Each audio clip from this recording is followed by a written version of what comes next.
There are moments in life when time doesn't pass, it simply breaks. For Michael Turner, that moment arrived on a quiet autumn evening, an evening he would later replay so many times that every second felt tattooed onto his memory. It began with the kind of silence that doesn't belong in a marriage, not the peaceful kind, the suspicious kind, the kind that feels like walking into a room where someone just hid something behind their back. And Michael noticed it the moment he stepped through the front door. The house was warm, the lights soft, the anniversary dinner arranged exactly the way he had planned. A small table set near the window, candles waiting to be lit, a bottle of wine breathing on the counter. He had imagined a smile on Rachel's face, perhaps a small laugh, maybe even a quick embrace. Something simple, something ordinary, something that would mark 12 years of shared life. Instead, she sat at the kitchen bar, motionless, her eyes fixed on the glow of her phone, as if whatever lived behind that screen meant more than the man who walked in the door. She didn't lift her head, she didn't say happy anniversary, she didn't even pretend she had been waiting. Her silence wasn't an accident, but Michael, even then, didn't see the truth. He stepped forward quietly, as though he might disturb her if he breathed too loudly. Hey, Rach, he whispered, trying to keep his voice light. Everything all right? She blinked, slowly, like someone waking from a different world. Oh, you're home, 2 words, empty, effortless, detached. Michael didn't catch it then, the distance, the coldness, the rehearsed tone. He thought she was tired, maybe stressed from work. The small doubts that flickered inside him were quick and fragile, breaking before they could grow. He forced a smile. I made dinner your favorite, she didn't answer. She just slid off the bar stool and walked past him without looking at the table. The candles, the wine, the small efforts that had taken him weeks to plan. A strange heaviness filled the room, but Michael, faithful, trusting, painfully hopeful, pushed it aside. He told himself love was like this, sometimes unpredictable, moody, complicated. He spent the next hour trying to pull her into conversation. She responded with dry, one-word answers. No eye contact, no warmth, no interest. The house felt like it wasn't his anymore, like she had drawn an invisible border around herself and Michael wasn't allowed to cross it. But the worst part wasn't her distance. It was the fear that he was already too late to fix whatever this was. Hours passed, dinner went untouched. The candles stayed unlit, and Rachel kept glancing at her phone. Those glances, those faint, sharp, secretive smiles she tried to hide. Those were the first cracks in the surface. The first signs that everything Michael believed about his marriage was already gone. But betrayal, real betrayal, doesn't strike like lightning. It creeps in slowly, hides in plain sight, waits for the perfect moment, and that moment came just after 11. The night grew colder, the room dim, and the weight of silence began pressing against the walls. Rachel stood from the couch abruptly, as if shaking off an invisible hand. I'm going to bed? Michael nodded. I'll clean up first. She didn't reply. Her footsteps on the staircase sounded like someone walking away forever. Michael cleaned the kitchen alone. He moved slowly, his chest tight. He kept replaying small moments from the last few months. Missed calls, unexplained outings, sudden mood swings, last-minute work emergencies. But he shook his head every time suspicion tried to take form. He loved her, he trusted her, and trust has a way of covering truth like a blanket covers broken glass. He finished cleaning and turned off the lights. The house settled into a heavy, unnatural quiet. Then he heard it. A thud, sharp, controlled, deliberate, followed by a small gasp. Michael's heart jumped. He rushed toward the stairs, thinking Rachel might have fallen, but when he reached the bedroom door, he froze. Rachel was sitting on the floor, perfectly positioned beside the dresser, her breathing forced, and her hair slightly messed, as if placed there by design. Her phone was on the ground, screen down, her eyes lifted to Michael with a shimmer that wasn't fear. But calculation. Oh my God, she said softly. You pushed me. The words sliced through him. What? Rachel, what are you talking, Ab? She grabbed her phone and dialed Jobedi with a trembling finger. But the trembling wasn't real. Michael could see it now. Her breathing wasn't frantic. Her eyes weren't desperate. Her voice wasn't panicked. She was performing. And as the operator answered, her tone shifted into a perfect mimicry of a terrified spouse. Yes, please, my husband. He shoved me. I think he's dangerous. Michael felt the world collapse under him. Rachel, he shouted. I think he's dangerous. Rachel, he shouted. You know I didn't. She turned her face toward him slowly, and in that split second he saw everything, the coldness, The certainty, the absolute intent. She wasn't panicked. She wasn't confused. She wasn't hurt. She was calm, in control, and terrifyingly sure of what she was doing. That's when Michael understood something he would never forget. This wasn't an accident. This wasn't a misunderstanding. This was a plan. He stepped back, fear crawling into his bloodstream. "Rachel, why are you doing this?" She didn't answer. She didn't have to. Her eyes said everything. The first flashing lights appeared through the bedroom window minutes later. Came blue, red, blue, red. The sirens echoed through the neighborhood. Curtains shifted. Doors cracked open. The sleepy street came to life with quiet whispers. 2 officers stepped inside the home. Rachel met them halfway, her voice soft, her hand pressed dramatically against her shoulder. "He grabbed me. I just tried to walk away. I couldn't fight him off." Michael felt himself break in slow, painful motion. He tried to speak, he tried to defend himself, he tried to understand what was happening. But his voice trembled, his breath shook, and everything he said sounded like the desperate pleas of a guilty man. The officers didn't ask many questions. They had seen this scene before, and Rachel played her part flawlessly. One officer guided her gently toward the door. The other officer turned to Michael with hollow professionalism. "Sir, I need you to place your hands behind your back." The handcuffs clicked shut around his wrists, cold, final, humiliating. And Rachel stood on the porch, arms folded, her face arranged into the perfect mask of a wounded wife. Neighbors whispered from their lawns. Some pretended not to stare. Michael wanted to shout the truth, that he never touched her, that he loved her, that this was a lie born of something far darker than anger. But the officer escorted him into the police car before he could speak. The last thing he saw before the door closed, Rachel smiling, barely noticeable, barely there, but enough for Michael to understand, she wanted this, she planned this, she enjoyed this. And the world, without hesitation, believed her. The next morning in court was even worse. Rachel sat beside her lawyer with the soft, fragile demeanor of a woman who had survived a violent outburst. Her makeup was minimal, her hair tied back, her voice small and shaking, every detail rehearsed with precision. She told the judge she feared for her safety, told them she'd seen signs of aggression for months. King told them she had finally found the courage to speak up, Michael tried to explain. But truth becomes meaningless when spoken by someone already labeled a threat. By noon, the judge signed a protective order. Michael Turner was ordered to stay away from his own home, his own possessions, his own life. Rachel got the house, she got immediate temporary control of their accounts, she got the sympathy, she got the story she wanted. Michael got a restraining order, a criminal record, and a courtroom full of strangers staring at him like he was a monster. When he walked out of the courthouse, the autumn air felt different, colder, sharper, less like the world he knew, and more like a world designed to break him. He stood on the concrete steps, eyes burning, chest trembling, hands shaking as he tried to understand how everything he built had collapsed in a single night. And then it hit him with brutal clarity. Rachel hadn't acted out of fear. She hadn't acted out of anger. She hadn't acted out of impulse. She had acted with intention. He replayed the staged fall, the perfect positioning, the false tremble in her voice, the way she spoke to the police with practiced timing. None of it was spontaneous, none of it was emotional, none of it was human, it was cold strategy. It was betrayal crafted like a weapon. It was the night his marriage died. And for the first time since the handcuffs closed, Michael felt something unfamiliar growing inside him. Quiet, heavy, and sharp. Not anger, not hatred, insight, because people don't plan lies like that unless they're protecting something or someone, and whatever Rachel was protecting, Michael knew it wasn't him.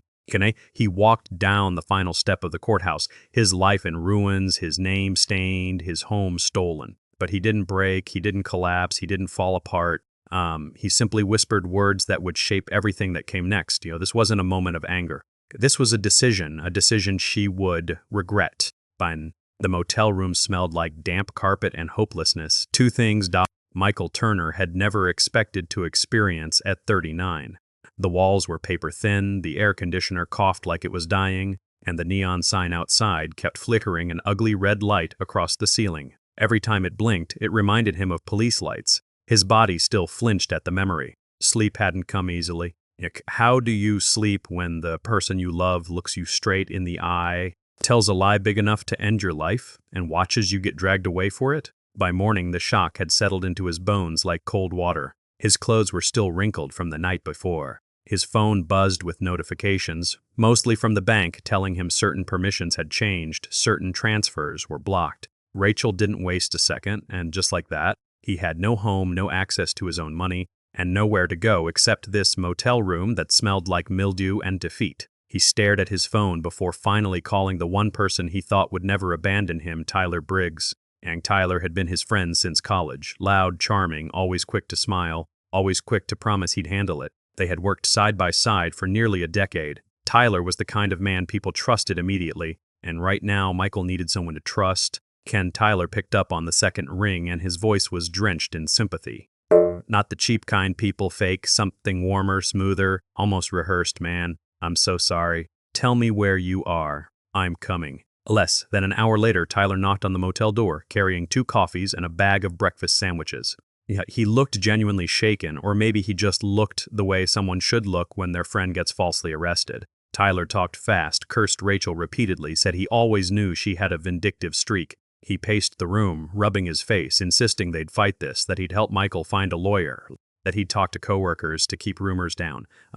He was the perfect friend, but as the hours passed, small details began to scrape at Michael like sandpaper. And Tyler didn't ask what happened, not really. He didn't ask where the argument began or what Rachel claimed Michael had done. He didn't ask Michael to explain his side. It was as if Tyler already knew. Also, Tyler never once asked, why would she lie about something so serious? That question should have come first from anyone, but not from Tyler. Instead, he kept repeating the same phrase, we'll fix this. Don't worry, buddy, we'll fix this. Each time he said it, Michael felt the words settle strangely, too smooth, too ready, like a script memorized long before today. Later, when Tyler left, Michael's thoughts spiraled. Rachel had moved with precision, the bank account, the lawyer's email, the divorce paperwork filed less than 12 hours after the arrest. None of this looked spontaneous. None of this looked like a woman acting in fear. This looked like a woman prepared, and that detail, that calmness, bothered him more than the arrest. When Michael called his bank, the representative told him something chilling. Rachel had requested account freezes at bat/sus PM. Michael had been arrested at Joe Archer's. She froze the accounts before calling the police. That wasn't fear. That was planning. As evening settled over the motel, Michael sat alone in the dull red glow of the flickering neon light. His emotions had gone past shock, past heartbreak. They were slowly hardening into something heavier, something colder. He forced himself to replay last night in his mind, detail by detail. Rachel picking a fight. Rachel keeping her voice steady even while pretending to cry. And Rachel stepping back right near the hallway wall, exactly out of frame of the living room camera. As she knew where the cameras were, he stood so quickly the chair screeched across the floor. His hands were shaking, but the realization was crystal clear. The cameras, he bet, his home security system saved footage on a cloud storage account he still had access to, unless Rachel remembered to lock that down too. Michael grabbed his laptop, he logged in, the footage loaded, hours of silence, empty rooms, faint shadows shifting as the house settled, nothing unusual. Until he reached the timeline for the night of his arrest. He watched himself sitting on the couch, confused, rubbing his temples. He watched Rachel pacing the hallway, whispering something on her phone just out of the camera's range. He watched her deliberately position herself where the camera wouldn't capture what she was about to claim. And then, after the police took him away, after the house went quiet, the front door opened. A man stepped inside, tall, confident, moving like he belonged there. He didn't turn on the lights. He didn't need to. He walked through the house like someone who knew every hallway, every corner. He paused at the living room, lifted his phone, texted someone, and then he turned his head just enough for the camera to catch the left side of his face. Michael froze, his stomach twisted, his breath left his body. It wasn't a stranger, it wasn't a burglar. It was Tyler Briggs, and he was smiling. Michael always thought heartbreak was loud. He imagined it as something that shattered, something that screamed, something that left a man on the ground begging for sanity. But the morning after he saw Tyler walk into his home, heartbreak was silent. It didn't cry. It didn't shake. It didn't even hurt anymore. It simply went quiet, like the last flame of a dying candle. And in that quiet, something else began to breathe. He sat at the small motel desk, the cheap plastic chair creaking under him as he replayed the footage again and again. Tyler walking in, Tyler texting, Tyler smiling inside Michael's home hours after Rachel accused her husband of violence. There was no reason for Tyler to be there. There was no explanation that made sense, except the one Michael's mind was now forced to accept. They were working together. Rachel wasn't a victim. She wasn't scared. She wasn't confused. She was orchestrating. And Tyler wasn't a supportive friend. He was the executioner wearing a comforting smile. For a long time, Michael didn't move. He didn't cry. His fingers tapped slowly on the desk, rhythm steady, expression empty.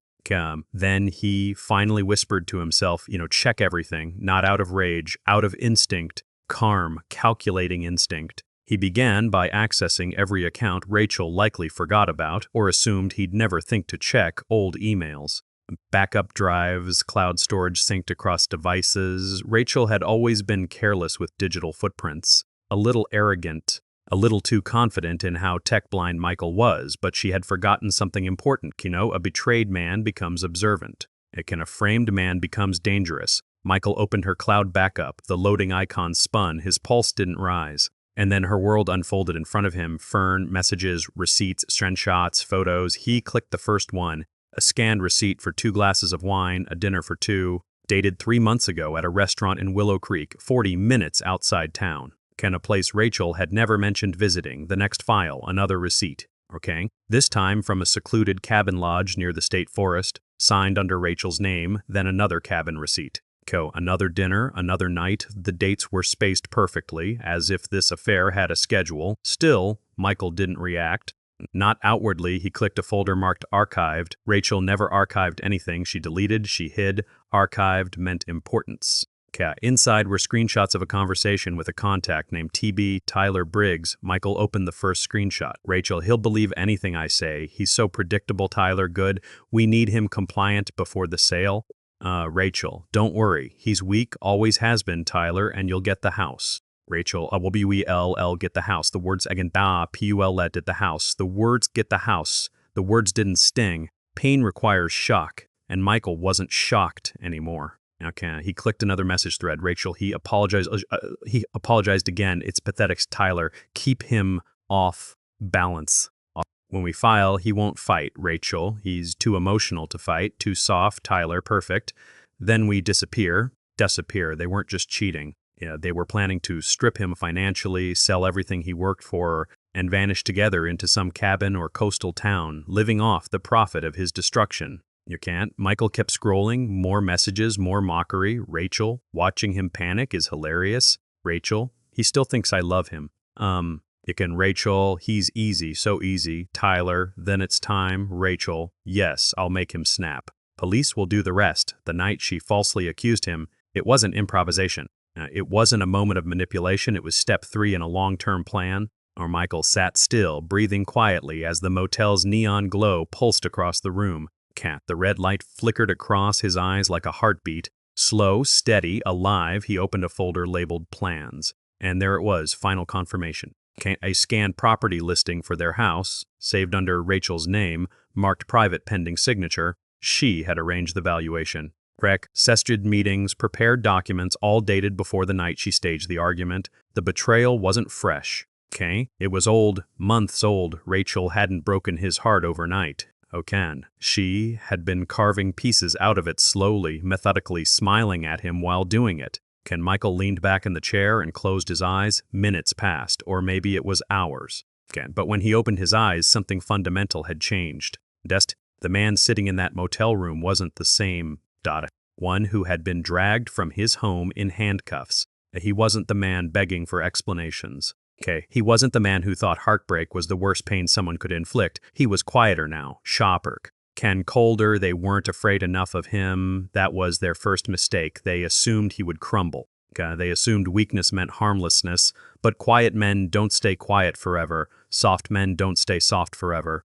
Broken men don't stay broken forever. Some transform, some evolve, some start thinking like hunters. Michael organized the files.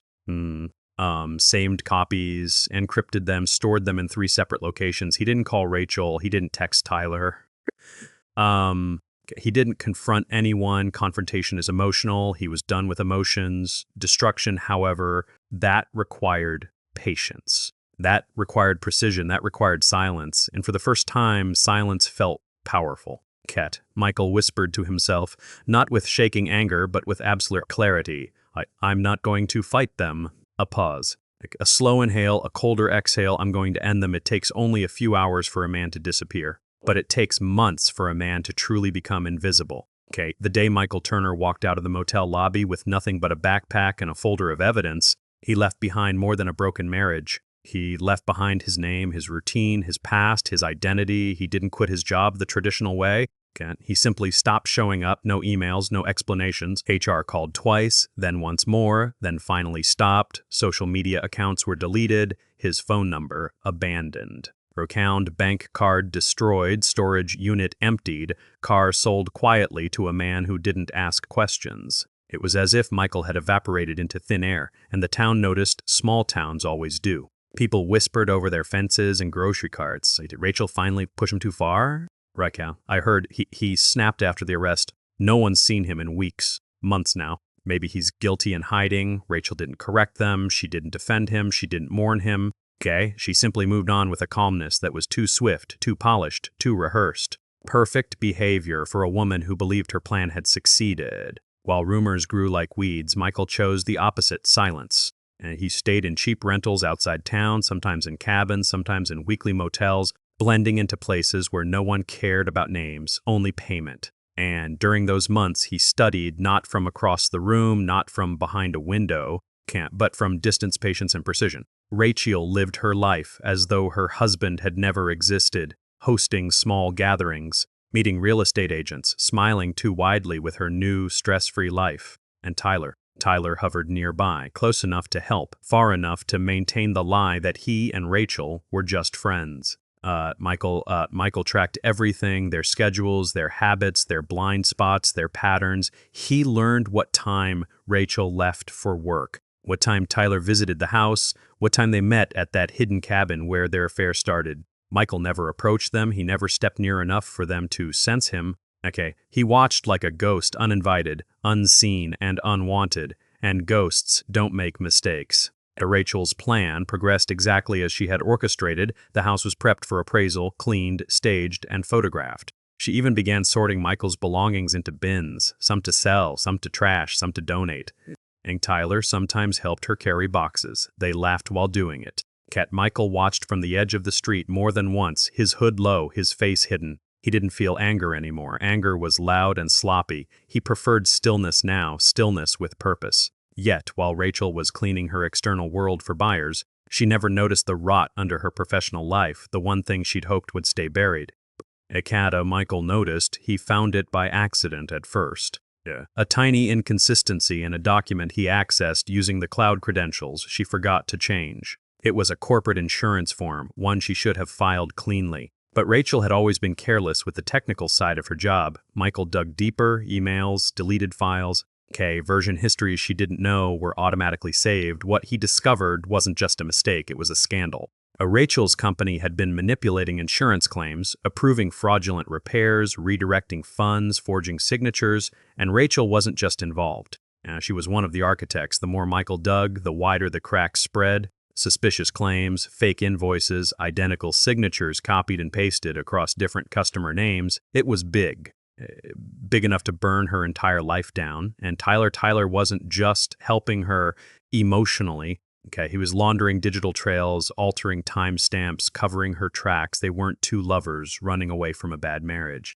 They were two criminals preparing to flee before the storm hit. Michael saved every file, every email, every spreadsheet, every forged signature, but he didn't expose anything. Not yet. Revenge done in haste is punishment.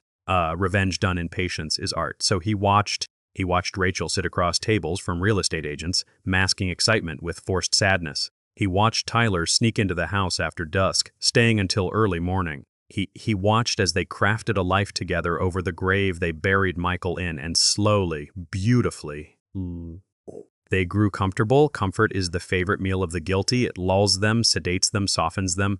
Soon, Rachel began smiling again in public. Tyler began attending gatherings without guilt or caution. Their guard dropped the way criminals drop their weapons once they believe the danger has passed. They thought the past was dead. They thought Michael was gone. They thought silence meant surrender. They thought wrong. Months passed and the whispers in town shifted. Maybe he left the state. He probably can't face anyone. I can poor Rachel, she must be devastated, she deserves better. Michael listened to those whispers like a man listening to a song he once loved but no longer recognizes. He remained unseen until the night he decided he was ready, a cold, windless evening, when the moon hung low over the town and every house was locked against the growing chill. Michael stood on a hill overlooking the place he once called home. Lights glowed in windows. Families laughed inside warm rooms. Life carried on. And in the center of it all, his house, the one Rachel was preparing to sell, stood bright and alive, as if mocking the absence of the man who built it. Michael's eyes never left it. He whispered into the wind, not with sadness, but with a calmness that was terrifying in its certainty. I'm coming back. Not as the man who left, but as the ghost they accidentally created and the nightmare they never saw coming. There comes a moment in every revenge, a moment so quiet, so precise, so unnervingly calm, that the person enacting it almost feels like an observer rather than a participant. For Michael Turner, that moment began on a Thursday afternoon in a rented room above an abandoned hardware store, with a stack of evidence laid neatly across a table. The dust floated in slow spirals through the shafts of sunlight, moving gently, softly, like the calm before a coming storm. He had spent months gathering everything: receipts, emails, false claims. Rachel's signatures on documents she claimed never to have seen. Tyler's falsified accounting logs. Even recordings of their meetings with potential buyers where they lied without blinking. But this time, the evidence wasn't for Rachel or Tyler. It was for the people whose lives they were about to destroy next. Because Rachel and Tyler were planning something bigger, something that would fold perfectly into their plan to leave town. A business purchase, a boutique fitness studio paid for using Michael's former savings, siphoned off through accounts Rachel had forgotten to remove him from until after she drained them. They thought they were clever. They thought no one would ever find the shell companies they'd created. No one would question the transfers disguised as maintenance expenses. No one would dig deep enough to uncover the money trail leading directly to the divorce settlement they were trying to manipulate. But Michael didn't need to uncover it. He already knew it, and now he would weaponize it. The business deal was the perfect pressure point, ambitious enough to expose them, risky enough to attract attention, and greedy enough to blind them. Michael didn't need to confront them. He just needed to introduce something they had no defenses against: a stranger with money. Using a discarded laptop he bought cash only from a pawn shop, he created a digital ghost, Daniel Cross, an investor from out of state, quiet, wealthy, and interested in expanding into small-town ventures. Daniel Cross's online presence was immaculate, just real enough to confirm, just vague enough to avoid suspicion.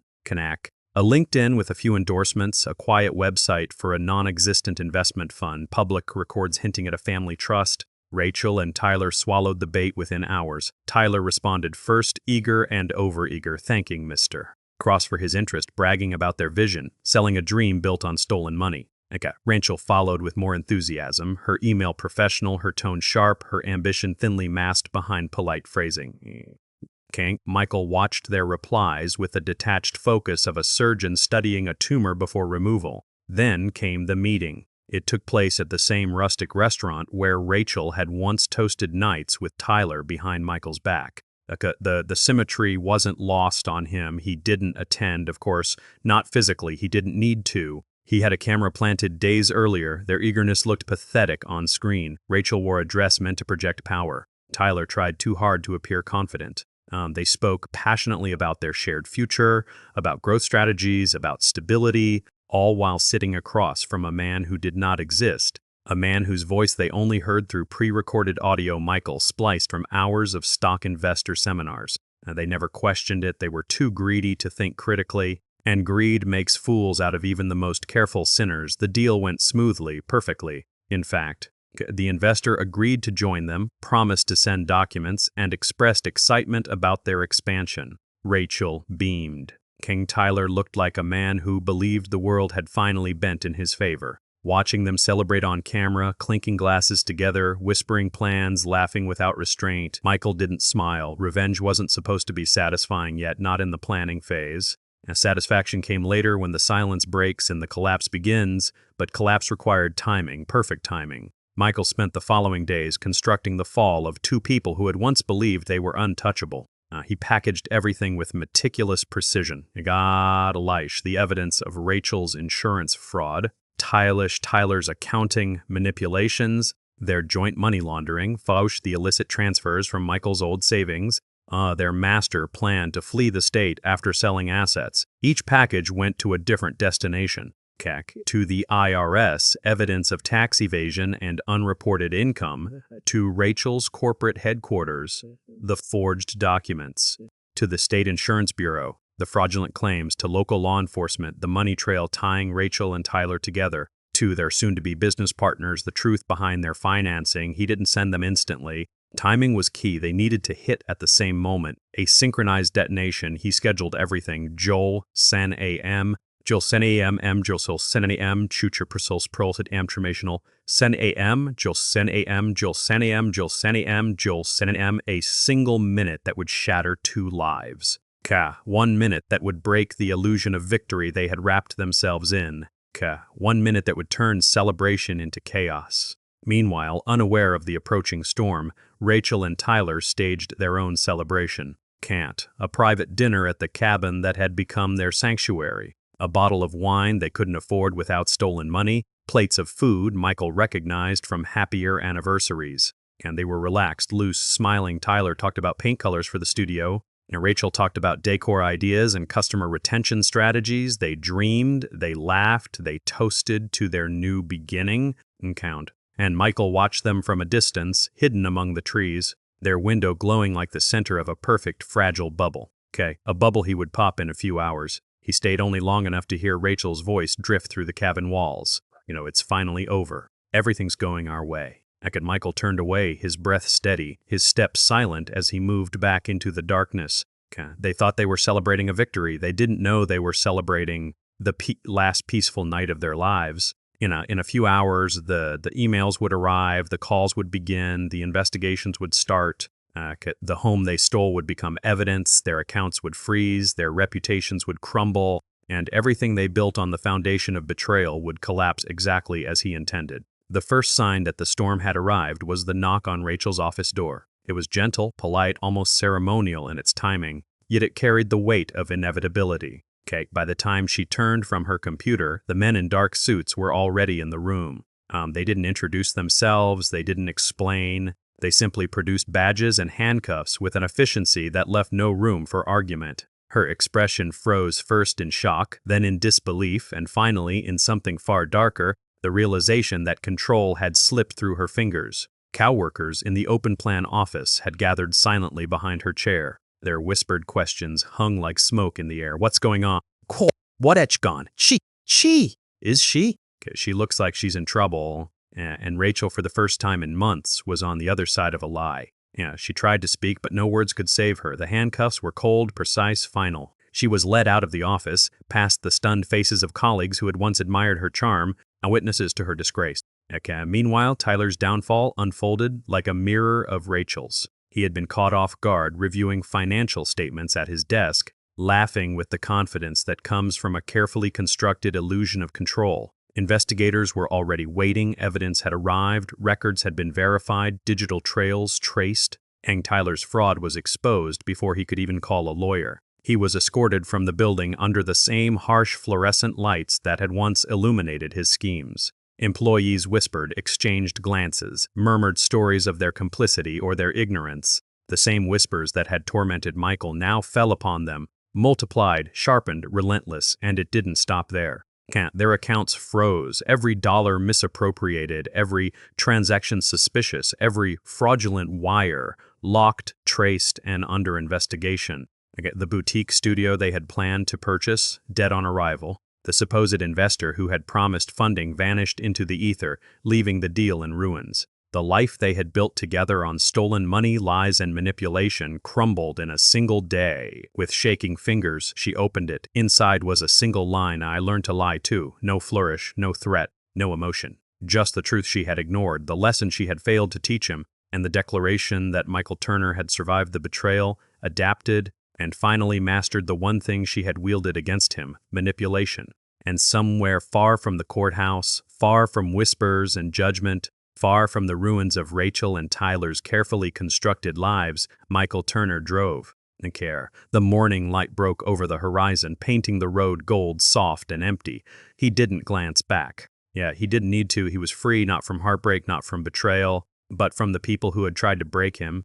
And for the first time in months, he felt the air inside his chest expand fully, cleanly. And with each mile that stretched ahead, each curve and line of asphalt bathed in dawn, Michael Turner wasn't just surviving.